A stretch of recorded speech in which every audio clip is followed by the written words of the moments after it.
So yesterday was discharge day for my 6-day hospital admission, my third one for random anaphylaxis and severe allergic reactions, and Harlow didn't come because on discharge day there's so many paperworks to sign, so many things to carry home, and we're just trying to get in and out, so she waits for me at home. And so when I got home and saw her, we hadn't seen each other in 24 hours, which is a long time for us to go without seeing each other. So she was just so happy to see me, and we actually caught a little bit of our reunion on camera, so I wanted to show you all that because I think it's really cute. Because you're cute. And so you can see that right now. Oh, you happy? I'm home. Hi, Hippo. Hi, Hippo. Oh, my papa. Oh, yes, I'm back. I'm back. You only didn't see me for like, what, a day? Yeah. Good girl. Park, come here. Let her inside the house. Yeah. Harlow. Harlow's so happy. Oh, you give me a toy? You giving me a toy? Oh, that's so nice of you. How nice. Happy girl. Wasn't that cute? I thought it was cute. I'm going to cherish that video for the rest of my life because I just think it's adorable and precious. So anyways, now I'm going to start the vlog from the beginning, back to the first clip I took this morning, which was upstairs, me getting ready. I am not feeling 100%. Harlow knows it. I am run down. My other chronic illnesses are flaring.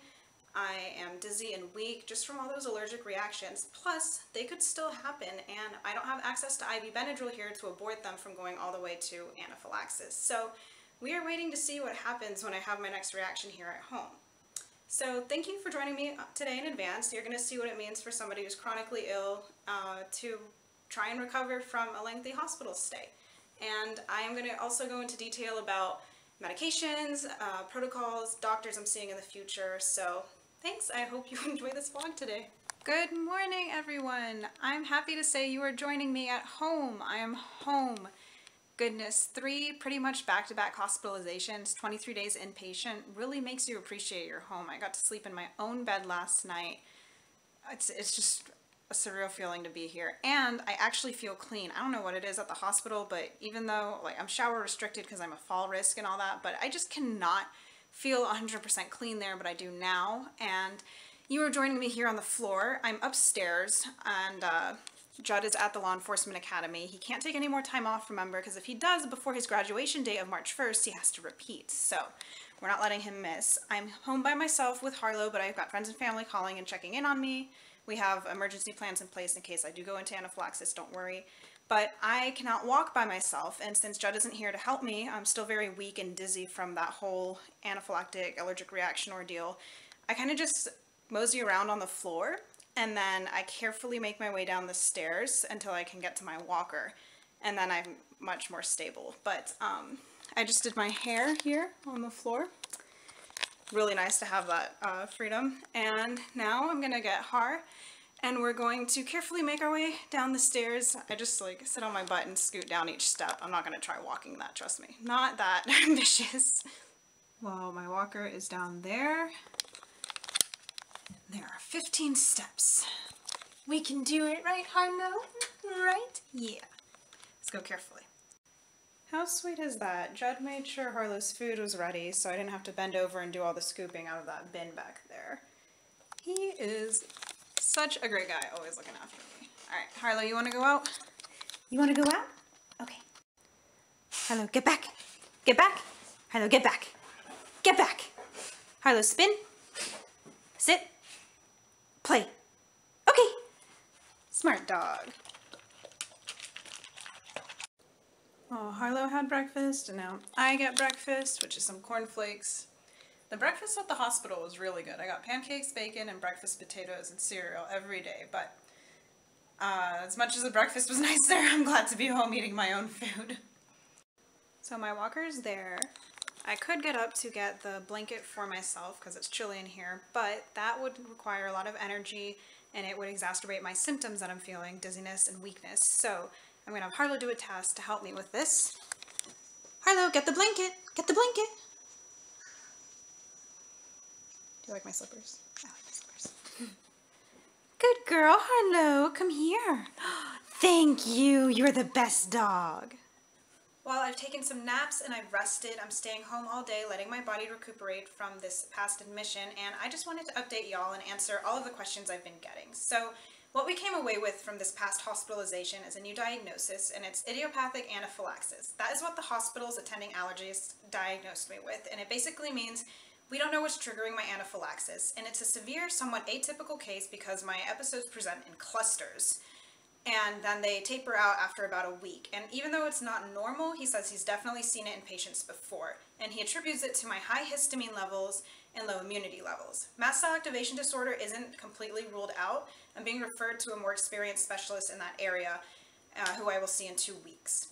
So basically what happens is I'll get clusters of anaphylactic shock and anaphylactic reactions for a few days, then it'll turn into just severe allergic reactions for a few days, and then they'll taper out and I'll be stable enough to go home. And at the hospital they treat me with IV medications and breathing treatments, and especially IV Benadryl to give to hopefully prevent the episode from escalating into anaphylaxis. The first few days it doesn't work. I usually always need epinephrine, but then the last few days the IV Benadryl definitely helps. And that's why we're a little nervous to be home, because I don't have access to IV Benadryl here, but I use this liquid Benadryl because it's easier to absorb than the pill. And I haven't had a reaction at home yet, which is awesome, huge blessing, but we don't know if I'll be able to maintain it here, so I might end up at the hospital, but obviously I'm going to do my best with this Benadryl and my breathing treatments to control the episode at home. And basically what happens during my anaphylaxis is I'll get rashes and hives, my throat will swell, my oxygen will go way down into the 80s and 70s when it's supposed to be in the high 90s to 100. I'll get nauseous, stomach problems, and I just can't breathe. It gets really dangerous.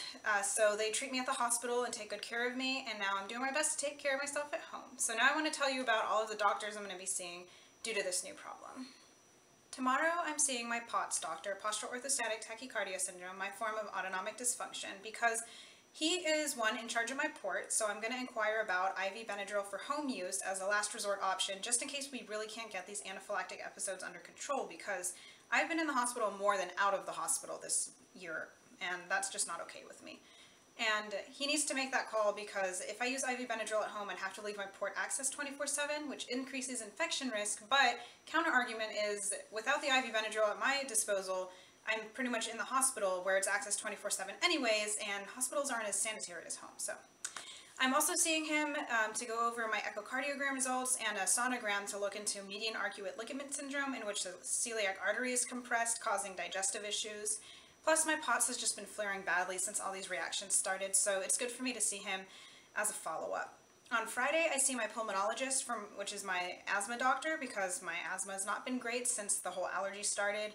On the 10th, Judd and I will be in Orlando for his drill. He's in the National Guard, so he has monthly drills, and I made an appointment with a geneticist in Gainesville who's familiar with Ehlers-Danlos syndrome, my connective tissue disease, and other genetic disorders in that area, and he's apparently good at piecing things together. One of my followers suggested him, so my friends are going to drive me from Orlando to that appointment on the 10th, and hopefully we can make some progress in that area.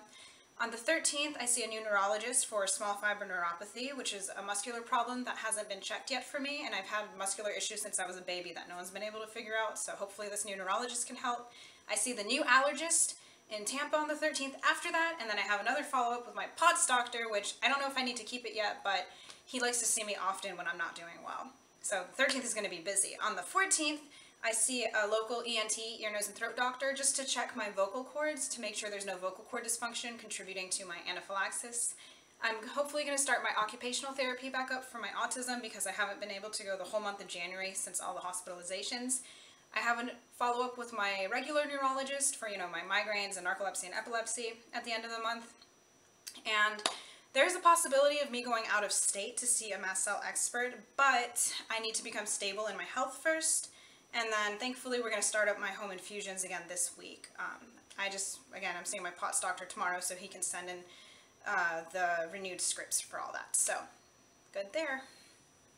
So the medications I'm on to control this allergy fiasco are H1 and H2 blockers, which are histamine blockers, Claritin and Pepcid, which haven't really shown to help with my anaphylaxis, but they have helped with my daily allergy symptoms and hives. I'm not getting them as much, which is great. I'm on Singulair, which is a pill for allergies. I'm going to be on a 4 to 6 week steroid taper, which is going to be kind of brutal on my body. It causes a lot of swelling, bloating, digestive issues, and other bad side effects, but it helps with my breathing and allergies, so I think that is more important, and obviously I'm going to stick to it. I'm doing 2 albuterol breathing treatments a day, which is a bronchodilator to open my airways, 4 cromulin nebulizer treatments a day, which is a mast cell stabilizer. And if you watch my previous vlogs, you'll see that my body totally rejects the cromulin because, as the respiratory therapist explained, my mast cells are unstable. They don't want the cromulin, so I have to add in albuterol to those breathing treatments to open my airways in order for my body to accept it. Now, my body is accepting those treatments a lot better.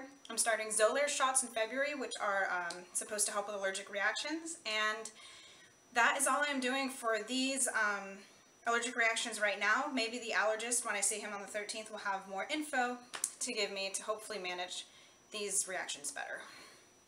Lastly, I want to talk about insurance and school. So basically what happened with insurance is that the marketplace accidentally canceled my plan by mistake in the beginning of the year, so I didn't have any coverage for January. My coverage is restarting tomorrow, February 1st, which is great, so I'll be set for the rest of the year, but I'm doing an appeals process to get my plan retroactively start dated to January 1st because I have so many medical bills from this past month. So that's what's happening with insurance. School-wise, I am making the tough call to medically withdraw from this semester. I have a full-time load, 2 in-person classes, 2 online, and a lot of people have asked why I don't just continue with my online classes. Well, they're very demanding, and I just have so much to focus on health-wise right now. I really need this break, and I think it's the best choice for me, even though it's very difficult. I've never medically withdrawn before. I've taken lesser class loads for my health and to also train Harlow when she was younger, but nothing like this. And honestly, this anaphylaxis stuff is scary and life-threatening. I really need to put my focus into getting better and helping me heal and get to a place where I'm more stable with my health. So that's why I'm medically withdrawing. Hard call, but I think it'll pay off in the long run. Plus, I can always go back to school. Well, Harlow moseyed on over here just in time to say goodbye. I know I'm ending the vlog super early.